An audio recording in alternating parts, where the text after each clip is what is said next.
Luke chapter 9, starting with verse 22, says this: "The Son of Man must undergo great suffering and be rejected by the elders, chief priests, and scribes, and be killed, and on the third day be raised."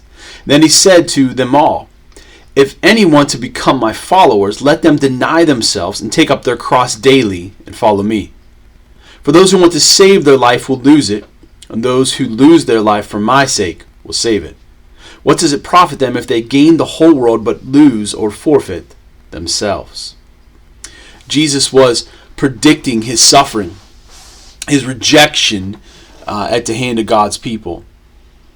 And then he follows that by telling them if they really want to follow him, which they thought they already were. But he's telling them that from this point forward, if they're going to follow him, they have to follow him into that same kind of rejection and suffering. Let them deny themselves. Take up their cross daily. That the cross is a symbol of sacrifice. The cross is a symbol of surrender. The cross is a symbol of humility. The cross is a symbol of suffering. It's not Jesus saying that there are these headaches, there are these problems, there are the ordinary troubles in life. No, he's telling them that they have to be prepared to undergo the same kind of rejection that he is. For the people that Jesus is talking to, there's a literal martyrdom they go through. They're rejected as well, and they die and take up a cross in the same way that Jesus does. And there's brothers and sisters in Christ around the world for whom taking up their cross daily means that. For us in America, we don't have that problem right now. We don't have to risk our lives to follow Jesus. Not in a literal way. And yet we are also called to take up that cross. We're to take up that suffering, that surrender, that humility. We have to be prepared to be rejected by the world around us, by the people in our lives, because of our faith, because of our belief, because of our desire to follow Jesus.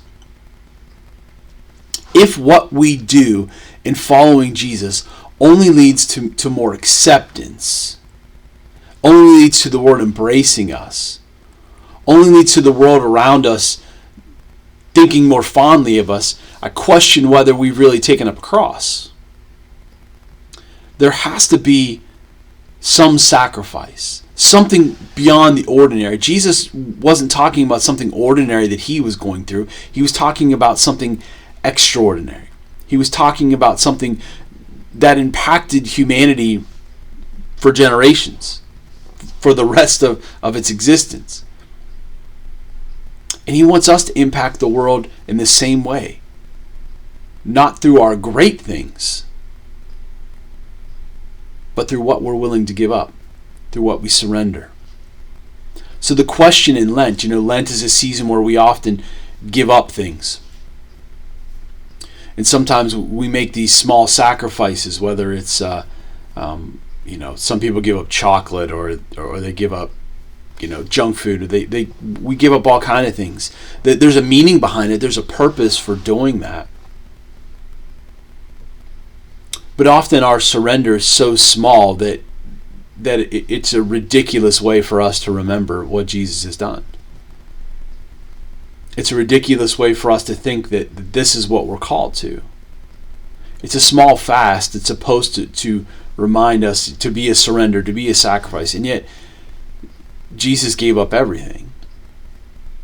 And we, for 40 days, want to give up soda and think that we can somehow relate. That's not taking up your cross. That's not surrender. That's not sacrifice. How are you willing to give up your life in a way that leads to you being rejected by the people that you love the most? Because that's what Jesus did. How have you taken up your cross in that way today? What have you given up so that somebody else could gain the kingdom? What have you sacrificed so that others can know more of Jesus and feel more of his love? What have you done, or who have you been, that has caused you to be rejected by the world around you. Because if you haven't experienced that rejection, then you probably haven't really carried the cross. Take up your cross today. It takes humility. It takes surrender. It's going to cost you something, far more than we normally give. But what it does in the lives of the people around you will be worth it.